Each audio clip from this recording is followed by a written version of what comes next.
Today we're going to be talking about the measure of a man. So we're going to be kind of focusing in on the men, on the fathers in particular, but what we have to talk about today is relevant to all of us. So no matter what age you are, this is relevant. No matter what gender you are, this is relevant. Moms, this is relevant to you as well as we look into how we measure our lives, how we measure things. And every dad's got a tape measure today. I got the extra special one. I got my Stanley Fat Max, which has a really good standout, which is great. So I've got my tape measure today, but we're talking about how we measure things today. We're talking about how we measure things. Why do we measure things? We measure things to figure out their dimensions, figure out their weight. We measure things to figure out their worth.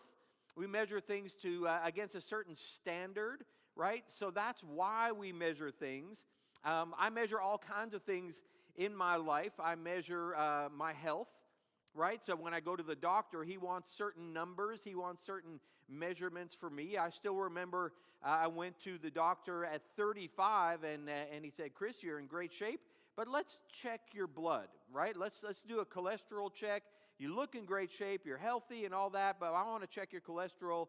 And so I gave my blood, and then the day later he called me and said, "Chris, I think you should come in." And I was just like, oh no one wants to hear that from the doctor, right? You want to hear a clean bill of health. And so I went in, and my doctor was the most out of shape looking guy I've ever seen. I mean, he was like a couple 100 pounds overweight, right? And he said, "Chris, your cholesterol levels are double what mine are. I mean, yours are through the roof. We need to do something about your diet. What are you eating?" I said, "Well, I'm just eating healthy stuff." I mean, he said, "Well, go and adjust your diet and come back." And so I went and basically ate celery for a whole month, and I came back and it had still increased, right? So I was just like, okay, well, he said, "You're going to need some pills for that." But he wants to check those numbers. He wants to measure my cholesterol to make sure it's not going to kill me down the road. And unfortunately, I've got that in my genetics. I'm just going to have high cholesterol. I could take some pills for that and gets it down to a normal level, right? All kinds of things we measure. When I go to the grocery store, I take my grapes and I put them on the scale, and then they rob me of all my money, right? Because it's just so expensive, right? We got to measure those to determine the worth of those. When I look at our church, I measure all kinds of things about our church, because you measure what you care about. You measure what's important. So in church here, you guys, I'm measuring all kinds of things. I'm measuring our attendance to serving ratio. I'm measuring our kids' numbers and our youth numbers to our attendance ratio. I'm measuring our giving. I'm measuring all kinds of things. I'm measuring these things, and then I'm comparing them against healthy church models to make sure I know where we're doing great at and where we could use some improvement. Because a big part of measuring is finding out what's going well and what needs some work. And so, by the way, when I measure our church, although we're a smaller church, we've got great health numbers. The amount of people serving to attendance, the amount of kids to attendance, all these have healthy ratios, which I have, and our church is very healthy in the giving ratios. We're healthy in all these things, which means that we can be a growing church. Nothing is really holding us back, right, from growing as a church. So I like to measure things. It's important in our lives that we measure ourselves. Right? We need to measure ourselves. We need to measure our own lives. And if I look at my life, why do we need to measure our own lives? Because we only have so and so much time. And so it's important to measure our lives, because we don't live forever, right? The average guy, the average man, lives to 76 here in America. That's right there. That's 76 if every inch is a year. I'm all the way up to here. So 2/3 of my life is behind me. 1/3 of my life, if it's average, is ahead of me. Now, women, you live to 81, right? You live a lot longer. And the age of women just keeps going up. But guys, it just is stuck at 76. So guys, I don't know, maybe we just do too many dumb things and just like, hey, watch this. And that's why we don't live as long. But why do we measure these things? Because I'm already over here, and I want to make sure that this last little amount is maximized. I want to make sure I'm doing the right things with my time. All of us don't have it much time. Even you teenagers, you're down here, you've got a third of your life behind you, 2/3 ahead of you, but you never know when it'll end, right? I'm here, and my dad lasted to here, one hand width, right? He died at 63, and it's that cholesterol thing, right? I got pills for that now. But, here we go. We don't know how long we have because you never know when it's up, right? When it's over. We might live the average. We might not. We might live. Some of you guys have already passed the average because you're so incredibly healthy, right? But we never know when it's going to go. So that's why we should measure what's going on. So instead of doing a whole bunch of stuff that doesn't matter or matters very little, we'll decide with the time we have, we want to measure our lives against a good standard so every minute we have, every year we have counts. And we can make an impact in this world and we can leave a legacy in this world. Because let's be honest, guys, talking about fathers here, if we don't do what counts with our lives, we're not going to make a difference in the world. And I think we're called to make a difference. We're called to do something. We're called to be on a mission. In fact, a lot of guys, a lot of dads who don't measure their lives do a whole bunch of things that not only do they not count, they end up doing damage to people. So at the end of their lives, this world is worse off than it was, right? And the amount of things, what we do with our time will impact our loved ones, our family, our spouses, those around us, people in our workplace. So we have to measure our lives to make sure that we're maximizing our time to make an impact in this world. And as Christians in a church, we want to make an impact for Jesus, and He's the ultimate standard to measure our lives against. And we're going to talk about that in this message. A guy named Richard Foster. Richard Foster is one of my favorite authors. I've only read one of his books. It's called The Celebration of Discipline. It's an old book. It's a classic. It was in the early 80s or late 70s. But Richard Foster writes about all the spiritual disciplines that we need to be a great follower of Jesus. So he talks about fasting and prayer and devotions and meditating on things and journaling. And it's a great book, Celebration of Discipline. Here's what he says. He says, men and women simply do not value self-knowledge in the way that preceding generations have. And he says, even the pagan philosophers were wiser than this generation. And again, he was talking in the 70s, right? They knew that an unexamined life was not worth living. And he's talking about Socrates back in Athens in 400 BC. And we talked about that a couple of weeks ago as we were in Athens, as Paul was in Athens. Socrates, 400 years before Paul, said an unexamined life is not worth living. And Richard Foster says Christians need to know that. We need to examine and measure our lives so that we can maximize our time. So that's important. We need to measure our lives.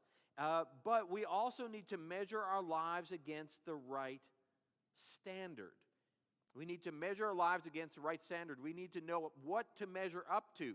The age-old measuring philosophy, if you've ever done a renovation project, what is the age-old philosophy? Measure twice, cut once, right? Measure twice, cut once. You guys, I've done a lot of renovations in my life. Our last house in North Carolina, renovated it from floor to ceiling, wall to wall, and there's nothing worse than when you measure something and you go cut it and it's a 1/4 inch short. It is just so frustrating. You just put that 2x4 up or you put that trim up and you're just like, because then you have to throw out, you have to set aside that whole big nice piece and start over. And if you cut a little long, that's okay. But if you cut a little short, there's no grace in that. You're stuck. So we got to be careful. We can't just wing it in life. We got to have the right standards to measure up to, because when we wing it in life, when I wing it in renovations, it costs me time and money. When I wing it in life, it costs time and money and a lot of other stuff that's a lot worse, right? It might cost me my character. It might cost me relationships if we're not measuring to the right standard. Now, for me, depending on what I'm doing, I have all kinds of standards that I look up to, right? And something, if I'm looking at my hobbies, what I do, what I like to do, I have different standards I try to measure myself against. I like going to the gym. I go to the gym 5 times a week about, and I've got some standards I measure myself up against. And there's this one guy, I don't know if you ever heard of a guy called Jay Cutler. Have you ever heard of Jay Cutler? 4-time Mr. Olympian, right? And the guy's huge, right? And so there's a danger in measuring yourself up again. He was just in Bakersfield a little while ago.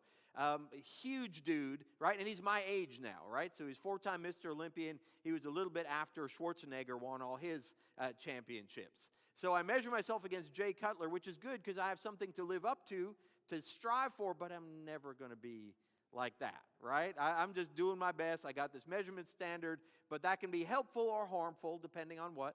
I actually still like to skateboard, even for a guy my old age. I was just at the skateboard park yesterday, and now I'm in a group of old skateboarders here in Bakersfield, which is great. I prefer people over 50. But I can use Tony Hawk as a measurement, right? And I do. I watch what Tony Hawk is still doing because he's my age, right? And he's a little older than me.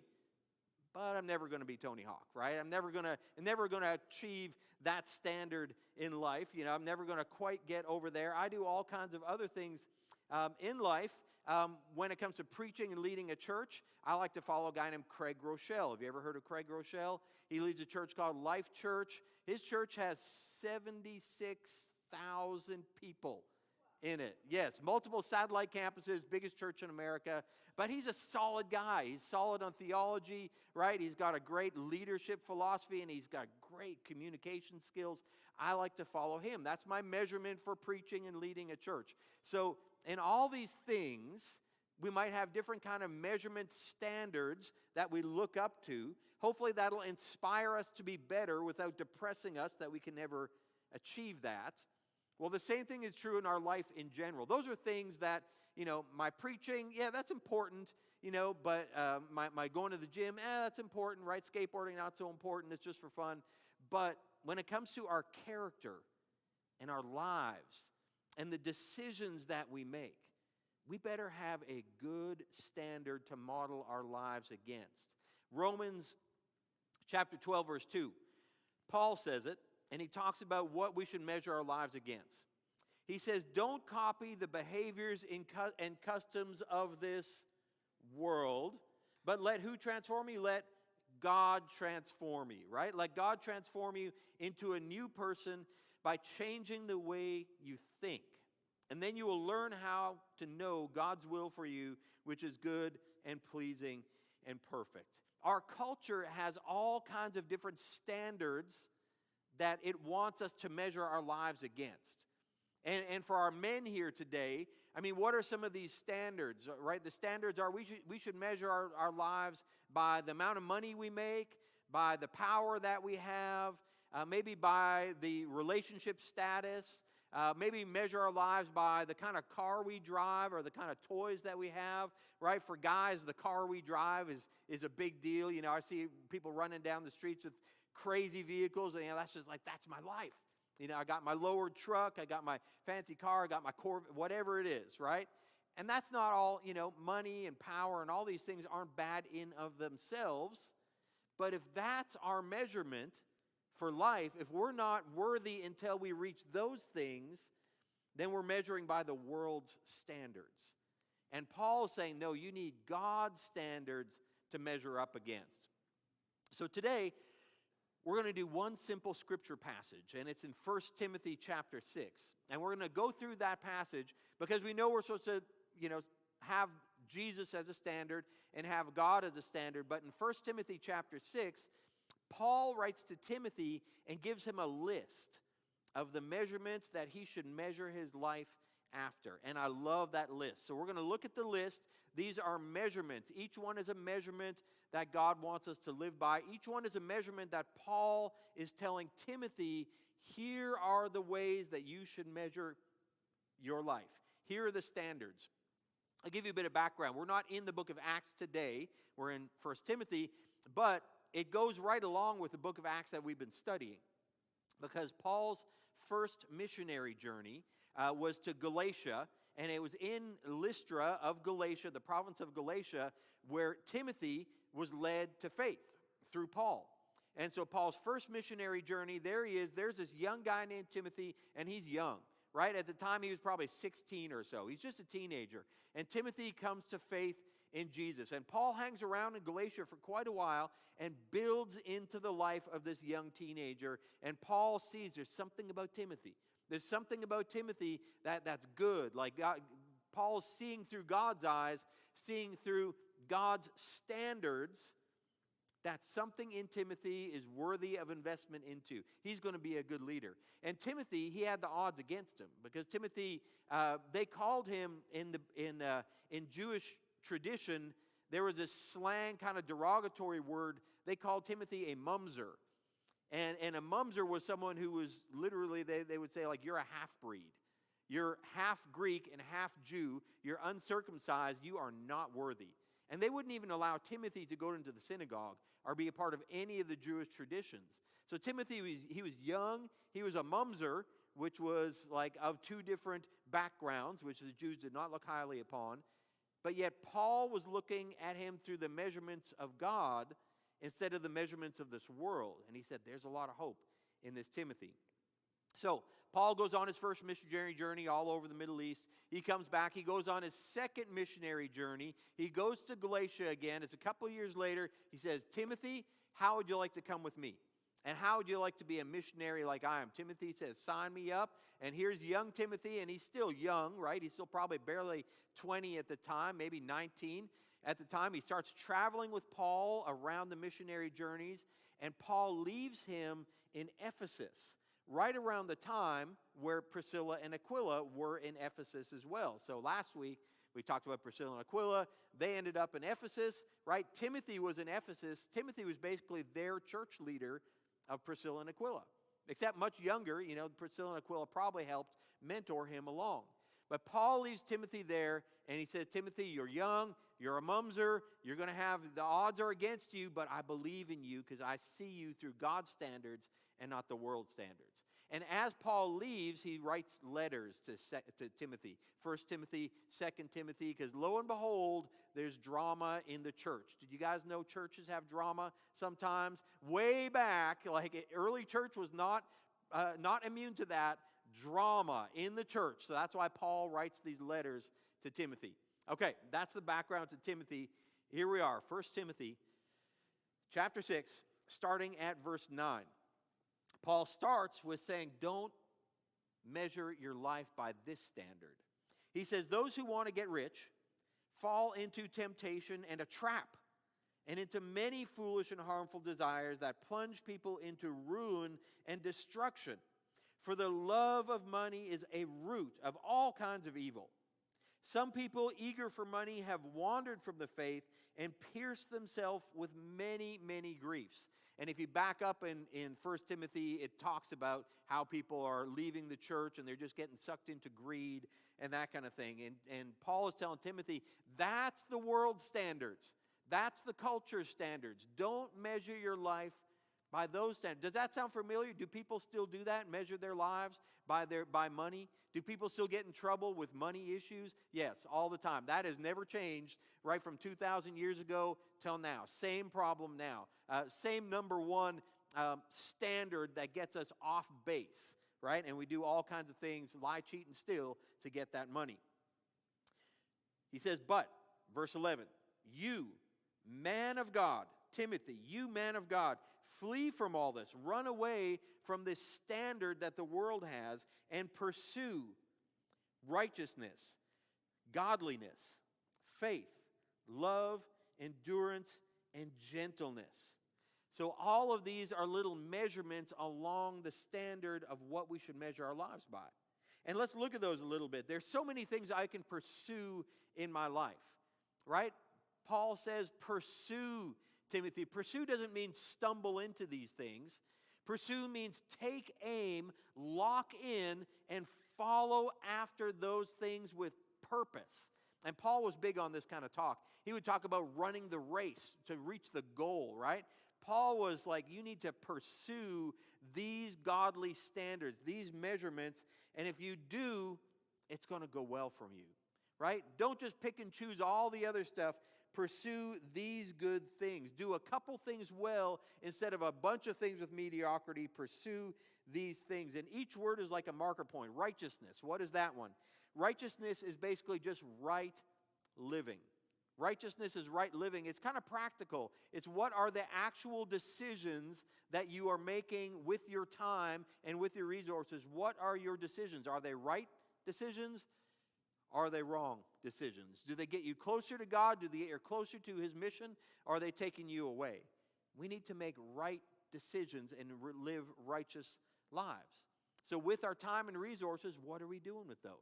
I know a lot of people make wrong decisions, and a lot of guys, we make wrong decisions. Greed, right? Selfish living. So many people get trapped into addictions, into pornography, into all the things that get us off base, wrong living. But Paul says, Timothy, righteous living. Well, you can't do righteous living on your own. You need some kind of foundation to stand on. So you need godliness. Godliness is the center to make these decisions on. So if we're standing on a good foundation, if we're standing on a godly foundation, if He's our center, we can make righteous decisions in life. So we need to stand on something solid. We need to have faith. Faith is often, I think, confusing a little bit to people. Faith is the decisions you make when life is not easy. Faith is the decisions you make when you don't know all the answers. If life is going easy, if you know all the answers, you don't really need a lot of faith because you have everything going for you. But when life is tough, when you have some doubts, and then you just say, I'm going to take a step anyway. I'm going to take a step towards Jesus regardless. My life isn't looking good right now, but I'm going to take a step towards God. That's faith. Because your life's not going good at the moment, but you take a step anyways. You guys, I've had times in my life where things aren't always going well. I've had times in my life where I have doubt creeps into my life. I have times in my life where I'm just like, I just don't know what's going on, or I have doubt, or I don't know my calling. And I've literally said it out loud. I said, I'm going to follow Jesus anyway. I'm taking a step regardless of my circumstances right now. I don't have all the answers, but I am moving forward with Jesus. And that's faith, because you don't know what you're stepping into. You're just stepping towards Jesus. You don't know how it's going to land, but you're making that step. So faith isn't when we know everything, when everything's going great. Faith is when we take a step when we maybe don't know everything and things aren't going great, but we choose Jesus anyway. That's faith. And so Paul says to Timothy, have that kind of faith, because Timothy's in a world of trouble, right? Being someone who's looked down upon and young and going through drama, Paul says, have faith anyways. What else is there? Love. Love is the unselfish action that mirrors Christ. At 1 Corinthians 13:13, I don't have it on the board, but 3 things that will last forever: faith, hope, and love. And the greatest of these is love, right? That's what 1 Corinthians 13:13 says. Jesus says, don't just love your friends, love your enemies, right? That's love. Anybody can love their friends, but what if we loved our enemies? Paul is saying that to Timothy. Those people who are making you mad at church, those people who are looking down on you in your church, love them as well. Love them as well. Wouldn't our country be amazing if we loved our enemies? Wouldn't that be amazing? And not just said it like a little bumper sticker, but if we actually did it and believed in it. I mean, you think of the division in the United States. Imagine if we loved people who we disagreed with, but we just didn't just say it, we actually felt it and meant it. I think it'd be a whole different country. I really do. Right? And Christians, we should be leading the way in loving people who maybe don't agree with us. We should lead the way and feel love for them. We don't have to agree with them, but we're called to love them. And Paul says that of Timothy. You got to love people. Love has got to be right in the center. You got to measure your life against Jesus' standard, who loved people who didn't deserve it, which is all of us, right? He died for us even though we had not chosen him. He died for us anyways, right? So that kind of love. Endurance. This is a manly trait, endurance, right? Us men, I think we love the trait of endurance. We want to, endurance feels terrible in the middle of it because to endure something acquires a little bit of pain involved in that. But if we endure through some pain, there's going to be a reward on the other side. You know, I think about running a marathon. I've talked about that before. Running a marathon, you're 3/4 of the way through, and it's the worst idea you've ever made. It's just like, why in the world would I ever have signed up for this stupid marathon? Like, this is horrible, right? But if you endure to the end, man, it feels so good the day after or a couple hours after. It's so good you endured through it. There's all kinds of things in life that we need to endure through. Endurance involves pain. You know, think about parents. If you have a child who's strayed, who's gone off target, right? We want to endure and pray for those kids. We want to keep praying for them. We want to keep reaching out to them. We want to keep loving them, and that takes endurance. Never stop praying for those kids. We just keep enduring and keep praying for us. Paul, he just kept going. And Paul is writing to Timothy from prison at this time, and Paul knows something about endurance. He would make a list of all the things he's had to endure through, and the list is longer than you and I have ever had to go through. So Paul knew something about endurance. He said, Timothy, you're going to need some endurance to get through. That's one of your measurement standards. One more, and this one's really interesting. Gentleness. Now, since when does gentleness become a manly trait, right? That is not in our culture that we see that as a manly trait. But what is that? You know, is gentleness supposed to be a godly, manly trait? Well, it's one of the 9 fruits of the Spirit, so it's in the top 9 of how Christians are supposed to act with gentleness. And I believe that for us guys, that's an important trait. I often look at, as probably all of us have watched the news and a lot of protests, especially just 2 hours away in L.A., violence is the opposite of gentleness, right? It's the opposite of that. I believe that people choose violence when they can't solve something with their brain, so they solve it with their brawn, right? When they run out of intellect to solve a problem, people often choose violence. And if you see protests, I mean, 99% of them are people trying to solve a problem that they see with their brain. But then 1% is people who don't have that intellect or who feel like they don't have options. They try to solve the problem with violence, and which never goes well. It's always a complete disaster and works completely against any kind of problem they're trying to solve. I love Martin Luther King has always been a big example for me since I lived close to where he did his ministry. I went and saw where he grew up in Atlanta, and we've done many tours down there to the King Center. But he chose to solve a problem with his intellect and not with violence. And so he had a nonviolent protest. And I always admired that. I always thought, man, that's amazing. It actually takes more strength to be gentle than it takes to be violent. Violence is for the weak because they've ran out, they don't know what other options they can do. Gentleness is strength. It's strength under control. Gentleness is far stronger than violence. Counterintuitive, but I believe it is when it comes to character. So that Paul puts that in there. He puts gentleness. So these are the things that a man should pursue. There's a couple more sentences I want to look at. It goes on, a man is measured also by what he fights for. So 2 Timothy 6, verse 11 to 12 says this.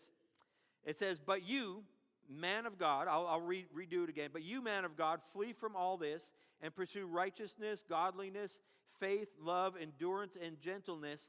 Fight the good fight of faith. A man is also measured by what he fights for. Fight the good fight of faith. How many of you knew that men tend to get into fights a little bit? Do you know that? Men do tend to fight a little bit more. Maybe women do more, but it's more just drama. But men, they're just like, men kind of are fighters, right? I mean, a lot of the problems in the world, because men are just fighting each other. And some of us, we think that's bad, but you know what? That's not always bad. There's something in that drive to fight that can be a really good thing if channeled in the right direction. Because what does fighting accomplish? It accomplishes sometimes some winning. How many people here want to win? Like, I hope we all want to win. You don't have to be humble, right? We should want to win, right? We should want to win. I want to win in life. I think second place is just the first loser, right? So I want to win. I want to get in first place. I do want to do that. And I've been known to get a little competitive at times. Back when I was doing CrossFit in North Carolina, Rebecca would come with me. She's traveling today, but she would come with me to CrossFit, and we'd wake up at 5 a.m. almost every morning, and we'd be at the gym by 5:30. And in CrossFit, you have a coach, and you always have the same group of people, and you do the same exercise. So the coach puts the workout of the day on the board, and he says, here's your workout of the day, and then he explains it. You warm up, you get your equipment ready, and then he says, go.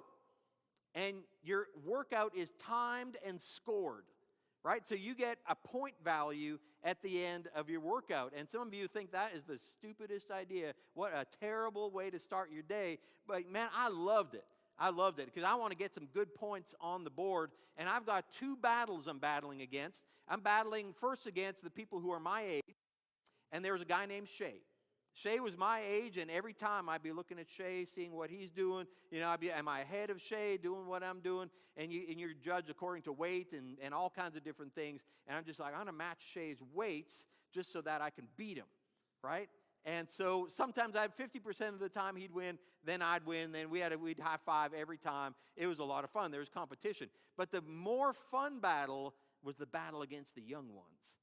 Because I'd battle against the 20 and 30-year-olds. Now, that was fun, right? So I'd be looking at those 30-year-olds. I'm just like, where are they at? Okay, I'm ahead of them right now. And I'd beat them maybe once a week, right? Once a week I beat them, and then I'd play pretty cool. You know, I'd just play, yeah. But in my mind, I hope they ask my score. I hope they ask my score. Please let them ask my score. Oh, yeah, I got this. What did you get? Oh, yeah. And I already knew their score because I was watching them, right? So, and then if I won against the young ones, man, Rebecca would hear about that all day, every glorious detail all day long. And when I lost, I'd usually say, yeah, okay, but I am in my 50s, you know, but I just, you know, just saying, yeah, I know you won, but I am in my 50s, right? And so a little bit of competition, a little bit of fight can be a really good thing. And Paul is telling Timothy this, a little bit of fight can be a good thing. You got to fight the good fight. Paul knew about fighting the good fight of faith. In fact, 2 Timothy 4, verse 7, this is Paul when he's at the end of his life. He's about to get executed. He's in prison, and he's kind of saying like, hey, this is the end. Paul says, I have fought the good fight. I've fought the good fight. I've finished the race. I have kept the faith. I've kept the faith. So for us guys, I just want to say, don't tap out. You know, don't tap out. Fight the good fight of faith. So often I've seen guys, I see everyone tapping out sometimes, but let's focus on the men here for a little bit. So often I've seen men tap out of their faith and tap out of their relationships and tap out of their responsibilities. I've seen it so many times, and it's been so, I look at it, I'm just like, you don't need to tap out. You know, there's nothing that is forcing you to tap out. Keep fighting that good fight. Don't give up. Don't give up on your marriage, right? I've seen so many guys come into my office as a pastor and they say, Chris, you just don't know my wife. You don't know my wife. And I'm saying, okay, tell me about your wife. They tell me everything that a marriage goes through. They tell me everything that every wife has probably done, which is just life. It's a life in marriage. And they tell me, like, you just don't know how hard it is. I'm just like, so far, everything you've told me is just what marriage is, right? And I do know how hard that is. I've been married almost 30 years now. And, you know, you don't need to tap out. And I usually just say, has she left you? Has she cheated on you and left you for another man? Well, no. Well, then you're not done. Do not tap out on that, right? Do not tap out. And they say, yeah, but I'm just like, no, and sometimes guys will take my advice on that, and sometimes they won't. They just tap out and give up and quit the fight. And I'm just like, what a shame. You know, what a shame And I'm not throwing judgment. I don't know your guys' relationship statuses here, but I always think when guys tap out, when they come into my office and they give up on a marriage, I'm just thinking, man, you made it to 10 years. You know, for me, the best part of my marriage has been in year 25 to 30. You know, if you would have made it to that time, man, it's just sweet. It's awesome, right? And by the way, I've seen as many women tap out as guys tap out in relationships as well, right? But don't tap out, don't give up. Don't give up on your responsibilities. It's so easy just to let go of your word, right? Don't live up to your word. Let go of your standards. It's so easy just to fall astray. It's so easy to do that. But if you tap out, if you give up, right, you can work on decades to build your reputation. And one decision can just ruin it, right? It can ruin your reputation. It can put a huge challenge in parenting your kids, right? So guys, hold on. You got to fight that good fight. That's so important. Martin Luther King, since I referenced him earlier, here's a quote from him. The ultimate measure of a man is not where he stands in moment of comfort and convenience, but where he stands in times of challenge and controversy. That's the measure of a man. So guys, we got that drive in us to fight that good fight, that competitive drive. Yeah, let's use that for the mission of Jesus. And that makes such a huge difference. Let's use that in the church as well as in your workplace and your family. Fight that good fight of faith. So a man is defined by what they pursue and what they fight for, and one more, what they hold on to. And we'll put that verse on the screen for one more time. But you, man of God, flee from all this. Pursue righteousness, godliness, faith, love, endurance, gentleness. Fight the good fight of faith. Take hold of the eternal life to which you were called when you made your confession in the presence of many witnesses. Take hold of your identity in Jesus. And Paul is telling Timothy, remember way back when, in your hometown, when I came through on that first missionary journey, you made that confession of faith. Hold on to that. Hold on to that faith. That faith will see you through hardships and challenges. That faith will help you to help guide your life according to godly standards. Take a hold of that faith. So I challenge us all. Let's think about that. Take a hold of our faith in Jesus. Let that be your identity. I am a follower of Jesus. I am going to use Jesus as my standard to live my life after. That's what we need to just hold on to with everything we've got. And all this world throws at us, if we're holding on to that faith is a solid foundation. We can hold on to that and trust in that. A couple of weeks ago, I shared how in America today, for the first time in decades, we've been seeing the decline of Christianity, but it's plateaued out. And for the first time in decades, in the last couple years, it's actually increasing again, ever so slightly. And a couple of weeks ago, I said that one of the main reasons that increase is happening is because of young people. It's because of people in their 20s are getting serious about their faith. But did you know that out of that group in their 20s, there are more men coming back to church than women coming back to church for the first time ever? Because you know, all in our lives, like women have run the church, right? Not officially, right? But they've always women just do. There's so many of them in the church, right? Way more than the men, right? So women have unofficially run the church for so long. But it's weird that now there's young men coming back to faith in great numbers and are actually changing the trajectory of faith in our country. I think that's amazing. I think that's amazing. Maybe they found out like there's nothing this world has to offer. We've tried it all, done it all, and I'm going back to something that I believe is secure, which is fight the good fight of faith. Hold on to that eternal life. Make that decision.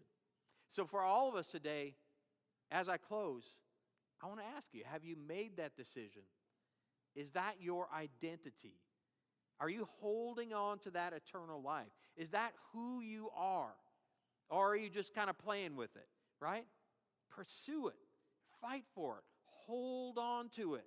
And when we do that, I'm telling you, When we do that, the measure of our lives will be so much greater. We've got that amount of time, guys. If we're lucky, right? We've got to make every minute count. Take that identity and say, I am a Christian, I'm a follower of Jesus, and that is going to be how I measure my life. And let's do that going forward. And as a church, man, we are here to come alongside you.